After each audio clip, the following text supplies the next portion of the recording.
Breaking न्यूजनं आपण बुलेटिनची सुरुवात करणार आहोत। इंडियाच्या बैठकीमध्ये काही महत्त्वाचे ठराव करण्यात आलेले आहेत। आगामी निवडणुका इंडियातल्या सगळ्या घटक पक्ष एकत्रितपणे लढवणार असल्याचं दिसतं आहे। जुडेगा भारत जीतेगा भारत हा इंडियाचा नारा असणार आहे।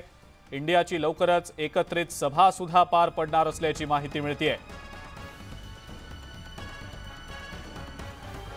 आणि याच संदर्भातली अधिक माहिती आपण जाणून घेणार आहोत। प्रणाली कापसे आपल्या प्रतिनिधी आपल्या सोबत आहेत सध्या। प्रणाली, काही महत्त्वाचे ठराव या आजच्या बैठकीमध्ये आता एकत्रितपणे करण्यात आलेले आहेत आणि या ठरावांच्या अनुषंगाने पुढची जी काही वाटचाल असणार आहे या इंडिया अलायन्सची, इंडिया आघाडीची, ती दिसणार आहे। प्रणाली, काय सांगता येईल या सगळ्याबद्दल? सगळ्यात महत्त्वाचं म्हणजे या बैठकीदरम्यान आपण पाहतोय की समन्वय समिती जी आहे ती ठरवण्यात आलेली आहे। त्याचबरोबर जवळपास प्रवक्ते जे आहेत ते सुद्धा ठरवण्यात आलेले आहे। लोगो जरी आज फायनल झालेला नसला तरी या एकूण म्हणजे ही जी इंडिया आघाडी आहे या आघाडीच्या दृष्टीने अतिशय महत्त्वाचा असलेला मुद्दा तो म्हणजे समन्वय समिती। त्या समितीची जी निवड आहे ती करण्यात आलेली आहे। एनसीपी कडनं शरद पवार यांचं नाव आहे, शिवसेनेकडनं आपण जर बघितलं तर संजय राऊत यांचं नाव देण्यात आलेलं आहे आणि काँग्रेसच्या वतीनं वेणुगोपाल यांचं नाव देण्यात आलेलं आहे। तर एकूण आपण जर बघितलं तर समन्वय समिती, या समन्वय समितीचं मुळात काम असणार आहे की त्यांनी सगळ्यांमध्ये समन्वय साधावा आणि त्या पद्धतीची जी भूमिका आहे ती या जी एकूण जी यादी आलेली आहे नावांची त्याच्यातून स्पष्ट होत आहे। सगळ्यात महत्त्वाचं म्हणजे जेव्हा इतक्या मोठ्या प्रमाणावर राष्ट्रीय पातळीवरची ही एक समन्वय समिती आहे, त्याशिवाय प्रत्येक राज्यांमध्ये एक आणखी समन्वय समिती तयार केली जाणार आहे अशी माहिती मिळते। एकूण जर बघितलं तर या संपूर्ण बैठकीमधला किमान एक महत्त्वाचा मुद्दा या ठिकाणी सोडवला गेला असं आपल्याला म्हणता येईल आणि तो मुद्दा आहे तो म्हणजे समन्वय समितीचं गठन झालेल्या समन्वय समितीच्या सदस्यांच्या नावांची घोषणा झाली। आता थोड्या वेळातच पत्रकार परिषद होईल आणि अधिकृतरित्या ही सगळी माहिती जी ती जाहीर केली जाणार आहे। बरं प्रणाली, पण काही महत्त्वाचे ठराव देखील करण्यात आल्याचं समजलेलं होतं। एकत्रितपणे निवडणुका लढवण्याच्या अनुषंगाने, जागा वाटपाच्या अनुषंगाने आणि एक एकत्रित सगळ्या पक्षांच्या प्रतिनिधींची, नेत्यांची सभा, जाहीर सभा देखील होणार असल्याचं समजतंय। या सगळ्याविषयी नेमकं काय सांगता येईल प्रणाली? याबद्दल चर्चा झालेली आहे, परंतु अधिकृतरित्या त्याचं स्थान असेल किंवा या सगळ्या गोष्टी ज्या आहेत या थोड्या वेळातच आपल्याला अधिकृतरित्या कळू शकेल। या मुद्द्यांवर चर्चा झालेली आहे, लोगोच्या मुद्द्यांवर सुद्धा चर्चा झालेली आहे। त्यामुळे एकत्रितरित्या सगळ्यांची सभा घ्यावी या मुद्द्यावर सुद्धा चर्चा झाली आहे, परंतु अधिकृतरित्या त्याचं ठिकाण, त्याची वेळ किंवा कधी करता येईल, कारण आपल्याला माहिती आहे की आता जवळपास चित्र असं स्पष्ट हळूहळू होत चाललेलं आहे की लोकसभेच्या निवडणुका ज्या आहेत त्या डिसेंबरमध्ये लागण्याची शक्यता आहे। म्हणजे आधी होणार आहेत त्या ज्या पूर्वनियोजित जो कार्यक्रम होता जो की एप्रिल मे पर्यंत जात होता, तसं न जाता आता त्या आधी म्हणजे साधारणतः डिसेंबरमध्येच होण्याची शक्यता आहे। त्यामुळे आता या ज्या बैठका आहे या बैठकीमधले अजेंडे किंवा या बैठकांमधले जे मुद्दे आहेत ते प्रखर पद्धतीने किंवा वेगवान पद्धतीने सोडवले जात आहेत असं आपल्याला दिसून येते। बरं प्रणाली, धन्यवाद। सविस्तर माहिती आपण दिलीत त्याबद्दल आणि या संदर्भातले अपडेट सातत्याने आपण तुमच्याकडनं जाणून घेणारच आहोत। या इंडिया अलायन्सच्या बैठकीमध्ये काही महत्त्वाचे ठराव करण्यात आल्याची माहिती मिळते। अधिकृतपणे हे ठराव नेमके काय आहेत हे समोर येईलच। मात्र सर्वात महत्त्वाचा मुद्दा जो गेल्या काही दिवसांपासून चर्चेला जात होता, इंडिया आघाडीच्या समन्वय समितीची स्थापना करण्यात आलेली आहे आणि या समन्वय समितीमध्ये 13 जणांचा समावेश करण्यात आलेला आहे। या 13 जणांमध्ये अनेक महत्त्वाची नावं देखील आहेत। केसी वेणुगोपाल, शरद पवार, स्टॅलिन, संजय राऊत, तेजस्वी यादव, राघव चड्ढा, हेमंत सोरेन, ओमर अब्दुल्ला, डी राजा ही काही प्रामुख्याने या समन्वय समितीमधली नावं समोर येताना दिसत आहेत। मुंबईतल्या ग्रँड हयात हॉटेलमध्ये इंडिया आघाडीची बैठक सुरू आहे आणि या बैठकीचा दुसरा आणि शेवटचा दिवस असून देशभरातील 28 विरोधी पक्षांचे नेते आणि प्रतिनिधी उपस्थित आहेत। आज होणाऱ्या बैठकीमध्ये जागा वाटपाचं सूत्र, प्रचाराबाबतची रणनीती, जाहीरनामा अशा विविध मुद्द्यांवर चर्चा सुरू आहे। आघाडीचा संयोजकही ठरण्याची शक्यता आहे। निवडणूक रणनीतीवर चर्चा करून किमान समान कार्यक्रम ठरवला जाणार आहे। इंडिया आघाडीच्या बैठकीत संसदेच्या विशेष अधिवेशनासह वन नेशन वन इलेक्शन या मुद्द्यावर सुद्धा चर्चा होणार असल्याचं समजतंय।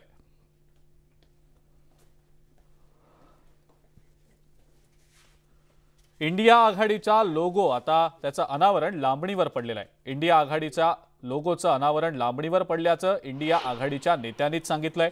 या लोगोमध्ये काही बदल करण्याच्या सूचना काही पक्षांकडून करण्यात आलेल्या आहेत। या सूचनांचा विचार करून आज लोगो अनावरण होण्याची शक्यता कमी असल्याचं विजय वडेट्टीवार आणि संजय राऊतांनी सांगितलंय। लोगो सोबतच इतर अनेक विषयांवर महत्त्वाच्या बैठका होणार असल्यानं लोगो अनावरणाविषयी थोडा हा विषय बाजूला ठेवल्याचं संजय राऊतांनी सांगितलंय। ते कालपर्यंत जी चर्चा होती लोगो 4-5 लोगो तयार करण्याचं काम झालेलं आहे, पण त्यावर आज चर्चा होती की नाही माहिती नाही। आणि लोगोचं लॉन्चिंग जे होतं किंवा इनॉग्रेशन होतं ते पुढे ढकलण्याची आताची स्थिती आहे। हे पहा, काही कॅन्सल झालेलं नाही। अजेंडा इतका हेवी आहे, अनेक विषय आहेत आणि ते अत्यंत महत्त्वाचे आहे। लोगोवर नक्की चर्चा होईल आता, आणि लोगो आज उद्या किंवा 2 दिवसात दिल्लीत सुद्धा अनावरण होऊ शकतं। लोगो अत्यंत महत्त्वाचा विषय, अनेक पक्ष इथे आलेले आहेत। काही पक्षांना लोगोवर काही चर्चा करायची असेल तर आम्ही आज ती वेळ त्यांना दिलेली आहे, पण कॅन्सल हा शब्द बरोबर नाही।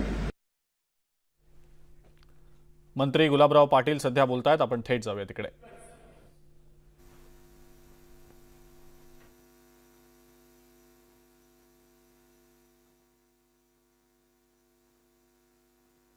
त्या रिक्षामध्ये आम्ही प्रचार करत जायचो। रिक्षा एकच, पुढची एक रिक्षा जायची, त्याच्यामध्ये भोंगा असायचा, खाली भोंगा सांगायचा जाऊन माननीय गुलाबराव पाटलांची दणदणीत जाहीर सभा होणार आहे।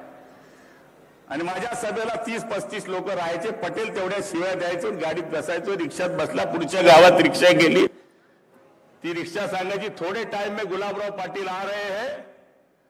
त्या काळापासून आपण आयुष्यभर हे काम करत आलो आहे। त्यामुळे आता 48 जागा दादांचा गट जमल्यानंतर, राष्ट्रवादी आपल्या विरुद्ध नसल्यानंतर सुद्धा आपण 43 पर्यंत पोहोचलो। आता राष्ट्रवादी आपल्या बरोबर असल्याबरोबर 48 जागा निवडून आणायला आम्हाला काही कमतरता पडणार नाही। याच्याकरता आपल्या सगळ्यांना एकजुटीनं काम करावं लागेल। खरं म्हणायला गेलं आम्ही ज्या मतदारसंघामध्ये आम्ही काम करतो, जळगाव जिल्ह्यामध्ये एरंडोलमध्ये 1989 सालापासून देवेंद्रजी आतापर्यंत फक्त 13 महिने राष्ट्रवादीचा खासदार राहिला आहे। त्यापर्यंत कोणताच खासदार तिथं निवडून आलेला नाही। त्यामुळे जास्त आम्ही महाराष्ट्राचं आम्ही सांगणार नाही, पण जळगाव जिल्ह्यामध्ये आम्ही नेहमी 2 खासदार देण्याचा कायम प्रयत्न केला आहे। यावेळी सुद्धा भाजप, शिवसेना आणि राष्ट्रवादीच्या परीनं 2 खासदार आम्ही निवडून देण्याकरता कटिबद्ध राहू, एवढी खात्री या निमित्ताने या ठिकाणी देतो। आपण सगळेजण या ठिकाणी मोठ्या संख्येने उपस्थित राहिलात। आताच म्हणे ममताताई ती तिथं भांडण करून निघाली म्हणे, पवार साहेब तिच्या हात ताणत होते, त्या बाईचे बैस म्हणे ताई तू बसून घे, भाऊबीजे कशाला जाते, देईल ना तुला मी वर्गणी। म्हणजे त्या बैठकीतलं झालं। कोणती इंडा काय ती इंडिया, तर इंडिया बिंडिया नाही आहे ती, ते त्यांच्या नावाने तयार केलेलं पिक्चर आहे ते। तिथून ममताताई उठून गेल्या म्हणले, आता मी नाही सांगत, हे चॅनलवाले सांगताय। बसवलं बळजबरी, संताजीबाई आहे ती, ममता बॅनर्जी आहे। आता इथंच एवढी तानातानी आहे तर पुढे पंतप्रधानाचा उमेदवार ठिकाण्यावर नाही, कोण नेता होणार ठिकाण्यावर नाही, 12 वायन खाटलावर जीव जाय अशी परिस्थिती त्यांची आहे। त्यामुळे त्यांची काळजी करण्याची गरज नाही। आपण जर सगळेजण एकजूट राहिलो तर 48च्या 48 जागा निवडून येतील। आई जगदंबा तुम्हाला उदंड आयुष्य देऊ, बलदंड शक्ती देऊ, आणि आपल्याला जो आडवा येईल त्याचा सत्यानाश हो। जय हिंद, जय महाराष्ट्र।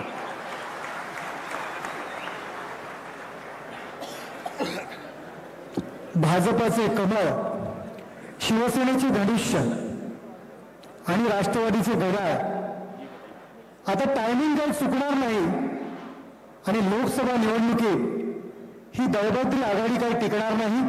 मी राष्ट्रवादी काँग्रेस पक्षाचे महाराष्ट्र प्रदेश अध्यक्ष सुनील भाऊ तटकरे यांना विनंती करतो की आपण मार्गदर्शन करा।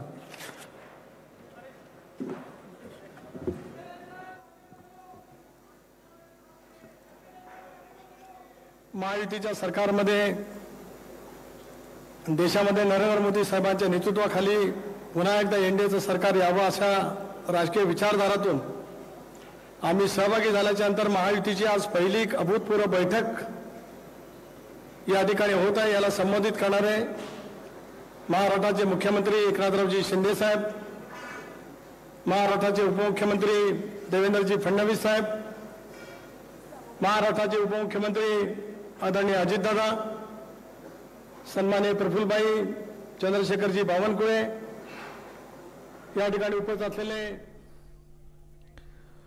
पुढची महत्त्वाची बातमी बघूया। इंडिया आघाडीचा फटका महायुतीला बसणार नाही, जनता पंतप्रधान मोदींच्या पाठीशी आहे, अशी प्रतिक्रिया शिवसेनेचे नेते आणि मंत्री उदय सामंत यांनी दिलेली आहे। इंडियाची बैठक म्हणजे निव्वळ पर्यटन आहे। मतभेदामुळे लोगो लॉन्च लांबणीवर पडलाय। कुटुंब वाचवा हाच इंडिया आघाडीचा उद्देश असल्याचा हल्लाबोल सुद्धा शिवसेनेनं केलेला आहे। काल त्यांचा लोगो पण अजूनपर्यंत फायनल झाला नाही आणि ज्याचा लोगो अजूनपर्यंत फायनल होत नाही, ज्याचा एकवाक्यता होत नाही लोगोच्या संदर्भात, तर अशी आघाडी कितपत टिकेल हा एक प्रश्न आहे। आणि प्रत्येक वेळी हाच प्रश्न आम्ही उपस्थित करतो की I.N.D.I.A अशी आघाडी, त्यामुळे ज्या आघाडीमध्ये डॉट आहे ती आघाडी कधीच यशस्वी होऊ शकत नाहीये। जेवढे ही यादी आहे 28 पक्षांची, याच्यातले 10 पक्ष ज्यांच्यावर कारवाई झालेली आहे, कुठचे भ्रष्टाचार असतील त्याच्यातनं कारवाई झालेली आहे, आणि असं असताना आपल्या आजूबाजूला सगळे बसलेले आहेत, त्यातले निम्म्यापेक्षा जास्त भ्रष्टाचारी आहेत, त्यांच्याकडे लक्ष न देता फक्त नरेंद्र मोदी साहेबांना विरोध करायचा म्हणून विरोधाला विरोध करून आज बैठकी संपन्न होते।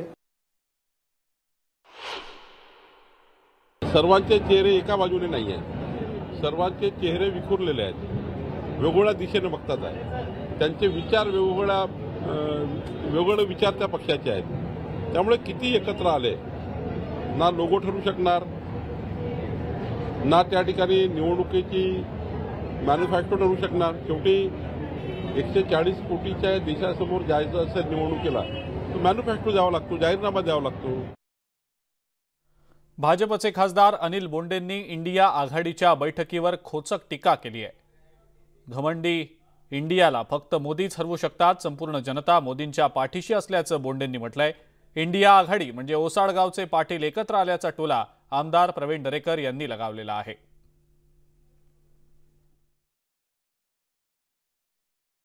वेडपट संजय राऊत बहुतेक विसरला असेल की मोदी है तो मुमकिन है।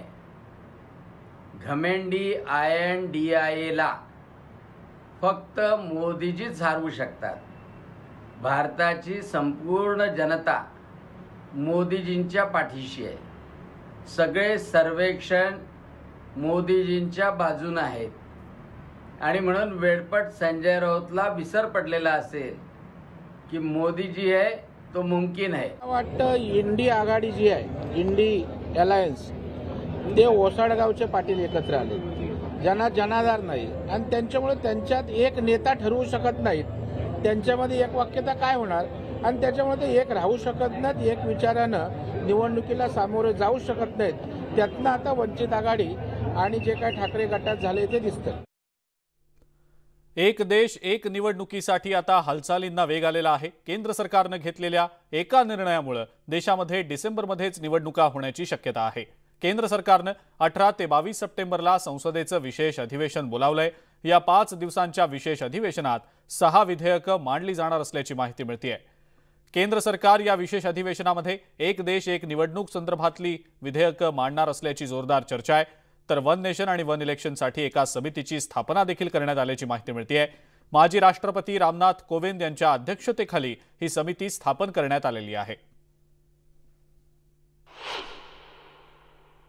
वन नेशन वन इलेक्शन, ये इसका मैं स्वागत करता हूं और इसकी वजह से जो हर चुनाव में लोगों के पैसे खर्च होते हैं इसमें काफ़ी बचत हो सकती है और ये पैसे जो है लोगों के स्कीम के लिए, रिफॉर्म्स के लिए काम आ सकते हैं। और ये जो भी आदरणीय प्रधानमंत्री जी, केंद्र सरकार अभी तक जो निर्णय लिए हैं, लोगों के हित के निर्णय लिए, लोगों के फायदे के निर्णय लिए, इसलिए तो देश की तरक्की हो रही है। वन नेशन वन इलेक्शन ही अतिशय योग्य संकल्पना आहे।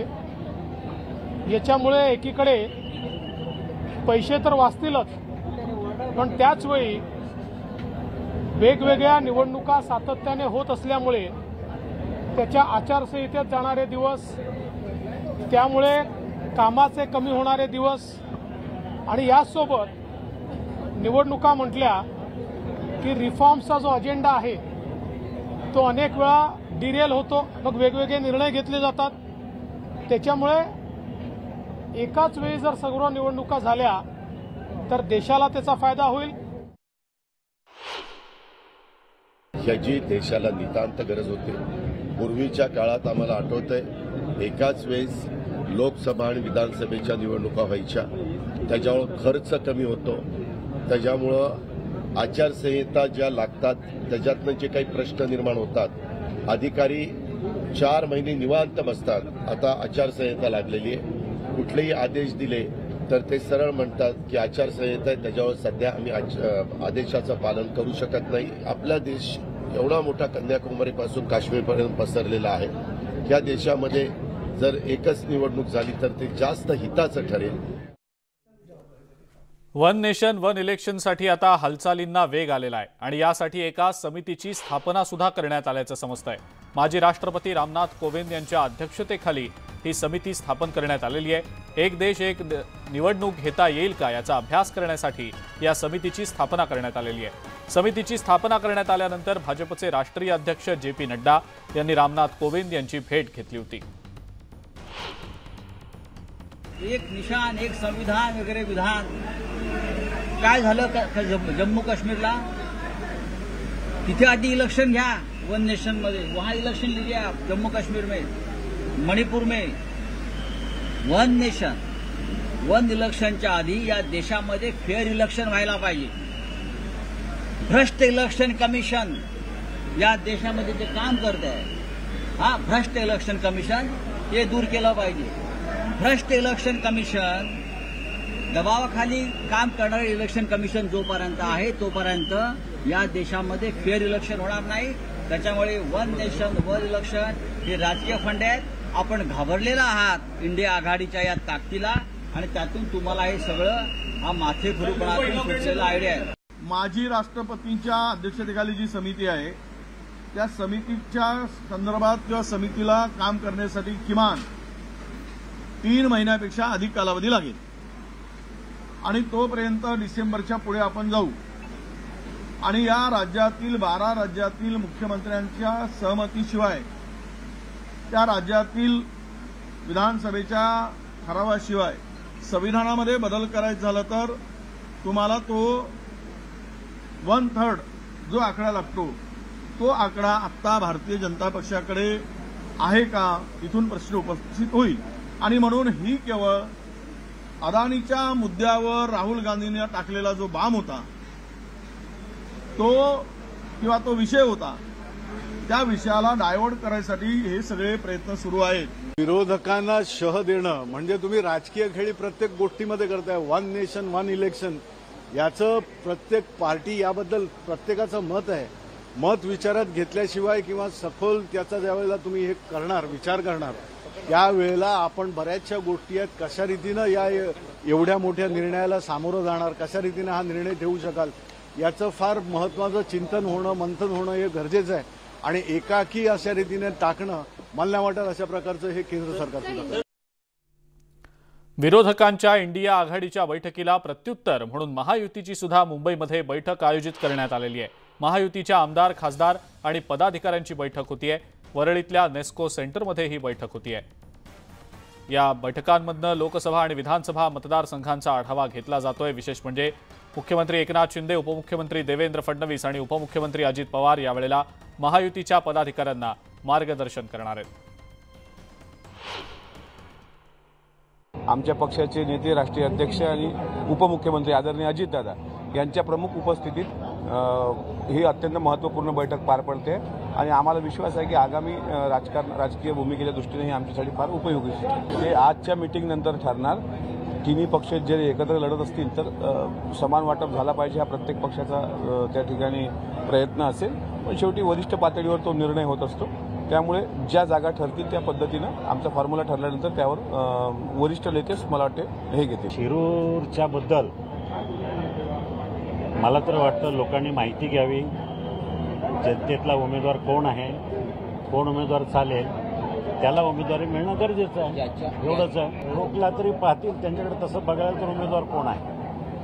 तुमच्याकडून काही शक्ती प्रदर्शन किंवा तुम्ही नाही, मला शक्ती प्रदर्शन करायची गरज नाही. माझ्या दृष्टीनं प्रत्येक मतदारसंघ जिंकणं हा महत्त्वाचा आहे. मग तो राष्ट्रवादीचा आहे का शिवसेनेचा आहे का भाजपचा आहे. मला वाटतं माझ्यापेक्षा जर चांगला उजवा उमेदवार असेल तर माझी काही हरकत नाही. हे आमचे तिन्ही पक्ष आणि घटक पक्ष यांच्यामध्ये समन्वय, महाराष्ट्राच्या विकासाच्या गोष्टी आणि भविष्यातली वाटचाल या अनुषंगाने. आता वन नेशन वन इलेक्शन संदर्भात मला कल्पना नाही, परंतु अशा प्रकारचा विचार असेल तर निश्चितच माझ्यासारख्या कार्यकर्त्याला, नागरिकाला आनंद होईल. कारण या देशामध्ये सतत 5 वर्ष निवडणुका होत असतात. यंत्रणा वेटीस धरली जाते, खर्च होतो, लोकांचा वेळ त्या ठिकाणी एंगेज राहतो आणि असा विचार आला पुढे तर निश्चितच ते स्वागतार्ह राहील. 3 सप्टेंबरला बुलढाण्यामध्ये शासन आपल्या दारी कार्यक्रमाचं आयोजन करण्यात येत आहे आणि या माध्यमातून जिल्ह्यातल्या 17 लाख लोकांना शासकीय योजनांचा लाभ मिळणार आहे. 71,000 लोकांना विविध योजनांचा लाभ मिळणार असून कार्यक्रमाची युद्ध पातळीवर सध्या तयारी सुरू आहे. 2022 आणि 23 या वर्षामध्ये जिल्ह्यातील 17 लाख लोकांना शासनाच्या योजनांचा लाभ मिळणार आहे. त्या ऑगस्टमध्ये 618 कोटी रुपयाची नगदी राशी किंवा वेगवेगळ्या स्वरूपामध्ये त्यांना जे काही अनुदानाच्या रूपात मिळणार आहे तो 600 कोटीचा लाभ त्यांना मिळणार आहे. उद्या सप्टेंबर 3चा जो कार्यक्रम आहे त्या दिवशी 32,000 लाभार्थ्यांना ऑन दी स्पॉट या ठिकाणी लाभ मिळेल. दहिवडीच्या सभेमध्ये आमदार रोहित पवारांनी पालकमंत्री दुष्काळी भागात फिरकले नसल्याची टीका केली होती. त्यावर आमदार जयकुमार गोरे यांनी उत्तर दिलंय. रोहित पवार आणि शरद पवार यांनी दुष्काळ राहावा म्हणून प्रयत्न केले, त्यामुळे ज्यांनी या भागात कायम दुष्काळ राहावा अशी व्यवस्था केली त्यांनी दुष्काळाबद्दल बोलणं हे हास्यास्पद असल्याची घणाघाती टीका जयकुमार गोरेंनी केली आहे. रोहित पवार खूप लहान असून त्यांना मोठी स्पेस मिळाल्यानं ते त्याचा वापर करत असल्याची टीका गोरेंनी केली आहे. आता हे रोहित पवारांच्या तोंडून किंवा शरद पवारच्या तोंडून शोभत नाही.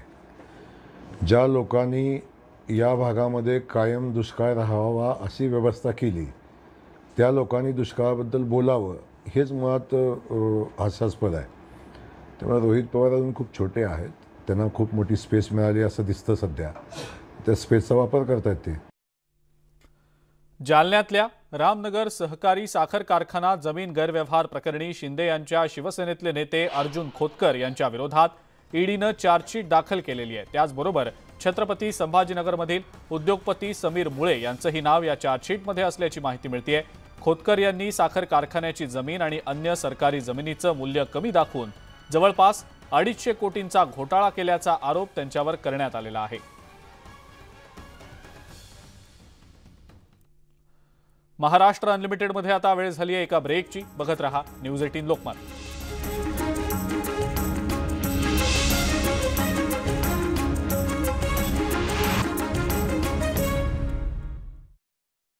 घटना घडल्यानं वन विभागासह महावितरणच्या कारभाराबाबत नाराजी व्यक्त होतीये. नाशिकमध्ये भेसळयुक्त पनीर आणि मिठाईचा साठा जप्त करण्यात आलाय. देवळाली कॅम्प परिसरात अन्न आणि औषध प्रशासनानं ही कारवाई केलेली आहे आणि या कारवाईत 171 किलो भेसळयुक्त पनीर जप्त करण्यात आलाय. मुंबईच्या कांदिवली ठाकूर विलेजमध्ये भरधाव कारनं रिक्षाला धडक दिली आहे. या अपघातात रिक्षा चालकाचा जागीच मृत्यू झालेला आहे. कार चालक फरार झालाय. पोलिसांकडून फरार कार चालकाचा शोध सुरू आहे. लोकलमधून उतरताना प्लॅटफॉर्म आणि रेल्वेच्या गॅपमध्ये अडकून तरुणाचा मृत्यू झालाय. बदलापूर रेल्वे स्थानकात ही घटना घडली आहे. दरम्यान बदलापूर स्टेशन परिसरातील प्लॅटफॉर्म नंबर 1 आणि लोकलमधील अंतर हे जास्त असल्यानं हे अंतर कमी करण्याची मागणी आता प्रवाशांकडून केली जाते. नागपूरच्या भिवापूर रोडवरती एसटी बस आणि ट्रकची समोरासमोर धडक झालेली आहे. या अपघातात दोन्ही वाहन चालक गंभीर जखमी झाले. दोन्ही चालकांची प्रकृती चिंताजनक असल्याची माहिती समोर येते. जळगावच्या यावलमध्ये अवैध वाळू वाहतूक करणाऱ्या टँकरवरती कारवाई करणाऱ्या महिला अधिकाऱ्यांना धक्काबुक्की करण्यात आली आहे। या प्रकरणी 3 वाळू माफियांविरुद्ध गुन्हा दाखल करण्यात आला आहे। छत्रपती संभाजीनगरात पार्किंगमध्ये उभ्या असलेल्या कारनं अचानक पेट घेतला। आगीत संपूर्ण कार जळून खाक झालेली आहे। आग लागण्यामागचं कारण मात्र अद्याप अस्पष्ट आहे। रत्नागिरीच्या खेडमध्ये 3 भोंदूबाबांकडून महिलेची फसवणूक करण्यात आली आहे। गुप्तधन शोधून देतो म्हणत या भोंदूबाबांनी 40 लाखांची लूट केल्याचं उघड झालेलं आहे आणि या प्रकरणी रत्नागिरी पोलिसांनी तिघांना अटक केली आहे। दरम्यान अशा भोंदूबाबांना जनतेनं बळी पडू नये असं आवाहन जिल्हा पोलीस अधीक्षकांनी केलं आहे। ऑगस्ट महिन्यात ओढ दिल्यानंतर सप्टेंबरही कोरडा जाणार अशी भीती व्यक्त केली जात असतानाच हवामान खात्यानं सप्टेंबरच्या पहिल्या आठवड्यासह मध्यात चांगला पाऊस पडेल अशी शक्यता वर्तवली आहे। त्यामुळे पावसाकडे डोळे लावून बसलेल्या बळीराजाला किंचित का होईना दिलासा मिळेल असा आशावाद व्यक्त केला जातोय। नाशिकच्या सटाणा तालुक्यातील काही भागात पावसानं हजेरी लावली आहे। चौगाव परिसरात दमदार पाऊस झालाय। माना टाकलेल्या पिकांना जीवदान मिळालेलं आहे। मात्र नदी नाले ओढे अजूनही कोरडे असल्यामुळे पाणी टंचाई मात्र कायम आहे। रत्नागिरीच्या दापोलीत समाधानकारक पाऊस झाल्यानं भात शेती चांगलीच बहरली होती। मात्र गेल्या काही दिवसांपासून पावसानं पाठ फिरवली आहे। भात पिकावरती करपा, तुडतुडे रोगांचा प्रादुर्भाव झालाय। त्यामुळे भात उत्पादक शेतकरी चिंतेत आहेत। सप्टेंबरमध्येही कमी पावसाचा अंदाज वर्तवण्यात आलाय। अशा स्थितीत खरीप हंगाम धोक्यात आलेला आहे। दमदार पाऊस न झाल्यास प्रमुख पिकांचं उत्पादन घटण्याची भीती आहे। चांगला पाऊस न झाल्यास देशात धान, ऊस, डाळी, तेल, मूग, कापूस तसंच सोयाबीन यासारख्या महत्त्वाच्या पिकांवरती परिणाम होण्याची शक्यता आहे।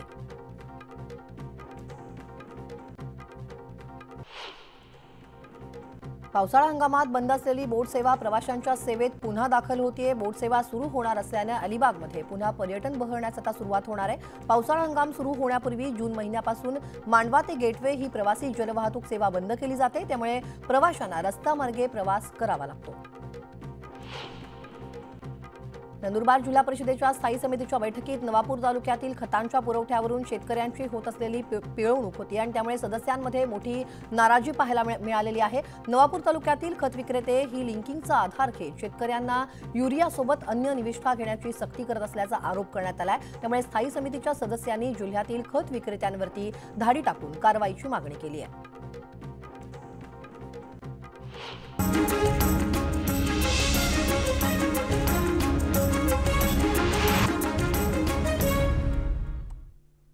ब्रेकनंतर आपल्या सगळ्यांचं पुन्हा एकदा स्वागत।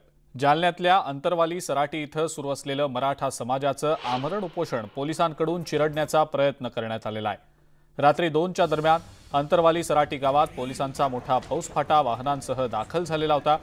डॉक्टरांचा अहवाल दाखवत उपोषणकर्त्यांना पोलिसांनी ताब्यात घेण्याचा प्रयत्न केला। मात्र आंदोलनस्थळी मराठा बांधवांचा मोठा जमाव जमलेला होता आणि त्यामुळे पोलिसांना काढता पाय घ्यावा लागला। वरून आदेश आल्यानंच पोलीस गावात आल्याचा आरोप आंदोलनकर्त्यांनी केलेला आहे। जोपर्यंत मराठा समाजाला आरक्षण मिळत नाही तोपर्यंत आमरण उपोषण सुरूच राहणार असल्याचा निर्धार उपोषणकर्त्यांनी केलेला आहे। जालन्यातल्या गोदाकाठच्या अनेक गावांनी आज बंद पुकारलाय। मराठा आरक्षणाच्या मागणीसाठी अंतरवाली सराटी या गावात मनोज जरांगे यांच्यासह अनेक मराठा बांधवांचं आमरण उपोषण सुरू आहे। उपोषणाचा आजचा 4था दिवस आहे। मात्र प्रशासनानं याची कोणतीही दखल घेतलेली नाही। त्यामुळे घनसावंगी आणि अंबड तालुक्यातल्या अनेक गावांनी बंद पुकारलाय। मराठा आंदोलनाला पाठिंबा देण्यासाठी बीडमधल्या गेवराई शहर बंदची देखील हाक देण्यात आलेली आहे। अनेक व्यापाऱ्यांनी दुकानं बंद ठेवत पाठिंबा दिलेला आहे। कल्याण डोंबिवली महानगरपालिकेच्या परिवहन सेवेतल्या बस चालकावर एका माथेफिरून कोयत्यानं हल्ला केल्याचा धक्कादायक प्रकार घडलाय। यावेळेला त्याला बस चालकानं प्रतिकार केल्यानं त्यांनी बसच्या काचाही फोडल्या।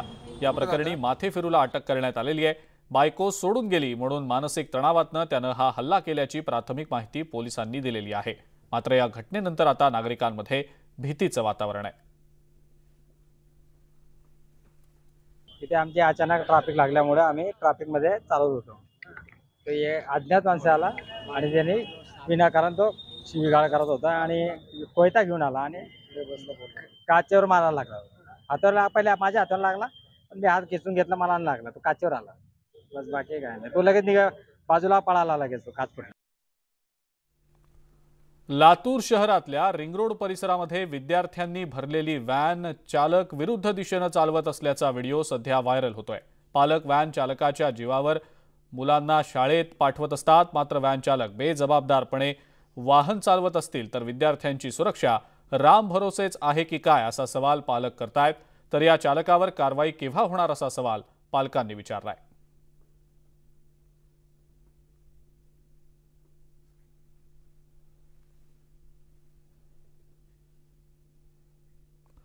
धाराशिव जिल्ह्यामध्ये पावसानं पाठ फिरवल्यानं पिकं सुकून चाललेली आहेत। ऑगस्ट महिन्यात पावसाची मोठी तूट निर्माण झालेली होती। जिल्ह्यामध्ये 219 लघु आणि मध्यम प्रकल्पांमध्ये केवळ 10% उपयुक्त पाणी साठा शिल्लक आहे। त्यामुळे पाणी पिण्यासाठी राखीव ठेवण्याचे आदेश प्रशासनाने दिलेत। सोयाबीन आणि उडीद ही पिकं पूर्णपणे वाळून गेलेली आहेत। शेतकऱ्यांनी दुष्काळ जाहीर करावा अशी मागणी केलेली आहे।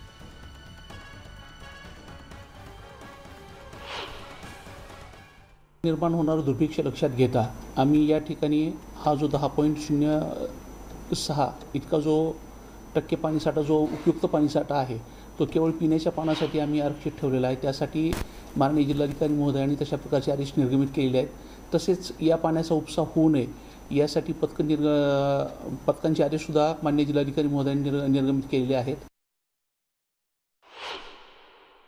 महिना झाला पाऊस नाही आणि काय नाही, सगळे पिकं वाळून गेले। इकडं तिकडं पाऊस येईल, आज येईल, उद्या येईल। शासन कोण पंचनामाला अजून आलेलं नाही, काय नाही। काय करावं शासनानं, काय नाही। ही नियोजन नाही कुणाचं, काय नाही जोरास।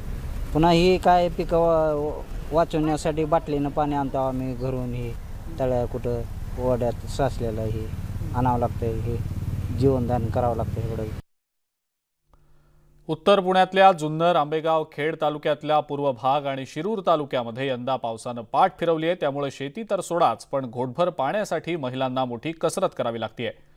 पुण्यातल्या उत्तर भागामध्ये सर्वात मोठ्या कुकडी प्रकल्पातल्या 5 आणि भीमा खोऱ्यातल्या 2 अशा 7 जलाशयांच्या असलेल्या 4 तालुक्यांच्या पूर्व भागामध्ये भर पावसाळ्यात पिण्याच्या पाण्यासाठी महिलांचा संघर्ष सुरू आहे। तर पिकं करपू लागल्यानं टँकरनं पाणी देण्याची वेळ आलेली आहे। आंबेगाव तालुक्यातल्या लोणी परिसरात पावसाळ्यात पाण्याची स्थिती गंभीर आहे।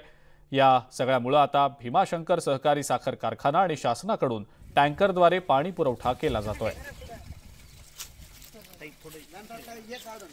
जानेवारीपासून आहे ना, हापशाला गेलं किती हापासलं तरी दंड जात्याची बारीक धार चालते। एक हांडा 1 तासाने बोलतो, ते किती चुना आणायचा, आता कसं आणायचं, आता पाणीच नाही हापशाला। जानेवारी महिन्यापासून असं डोक्यावर पाणी कुठून नाही आणायचं, लोकांच्या इथं जाऊ असलं तर देतात, नाही तर ती पण मग बडं हे होतं ना, देत नाहीत।